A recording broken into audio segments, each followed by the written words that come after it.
UNICEF రాష్ట్ర అధ్యక్షుడు ఈ నెల 27, 28, 29 తారీఖులలో రాష్ట్ర వ్యాప్తంగా అన్ని జిల్లాల కలెక్టరేట్ల ముందు రిలే నిరసన దీక్ష చేపడతా ఉన్నాం. అందులో భాగంగానే అనంతపురం నగరంలో ఉన్నటువంటి కలెక్టరేట్ కార్యాలయం ముందు ఈ దీక్ష చేపడతా ఉన్నాం.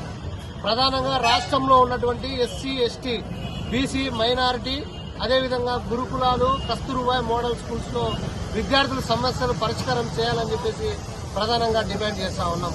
ఎందుకంటే గత ప్రభుత్వాలైనా ఈ ప్రభుత్వానికైనా మేము ఒకటే తెలియజేస్తా ఉన్నాం.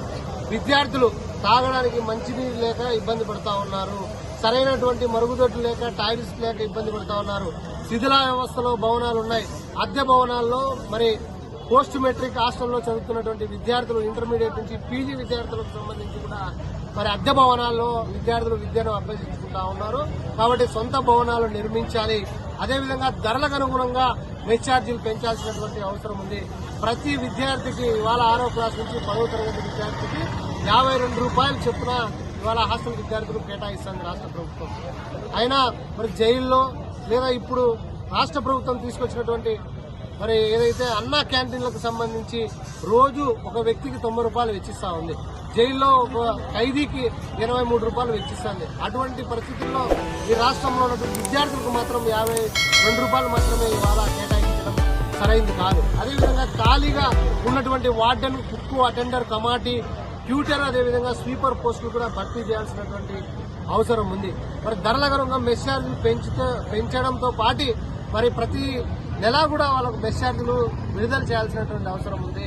ఎందుకంటే వార్డన్లు ఇబ్బంది పడుతూ ఉన్నారు.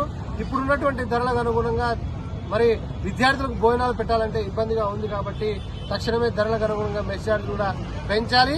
అదేవిధంగా విద్యార్థులకు ట్రంక్ పెట్లు, ప్లేట్లు, గ్లాసులు, దోమతరను పంపిణీ చేయాల్సినటువంటి అవసరం ఉంది. గురుకులాలకు సంబంధించి కస్తూర్బా స్కూల్స్, మోడల్ స్కూల్స్ సంబంధించి ప్రధానంగా రాయలసీమ జిల్లాలో మరి ఎక్కువ డిమాండ్ ఉన్నటువంటి పరిస్థితి, సీట్లు పెంచాల్సినటువంటి అవసరం ఉంది. ఈ జిల్లాల్లో కరువు దృష్ట్యా మరి ఇక్కడ ఉన్నటువంటి పేద ప్రజలంతా కూడా చెన్నై, హైదరాబాదు, కేరళ, బెంగళూరు లాంటి ప్రాంతాలకు వలసలు పోతూ ఉన్నారు. వాళ్ళ పిల్లల్ని చదివించుకోలేక వాళ్ళతో పాటు కూలీ నాలి పనులకు తీసుకెళ్లడం ద్వారా విద్యార్థులు డ్రాప్ అవుట్ పెరిగిపోయే పరిస్థితి రాష్ట్రంలో ఉంది. అదేవిధంగా జీవో నంబర్ 77 ఇది పీజీ విద్యార్థులకు శాపంగా మారినటువంటి జీవో. ఈ జీవో ప్రకారం మరి పీజీ ఎవరైనా సరే ప్రైవేట్ కళాశాలలో చదివినట్లయితే వాళ్లకు విద్యా దీవెన, వసతి దీవెన కట్ చేయడం జరుగుతుంది.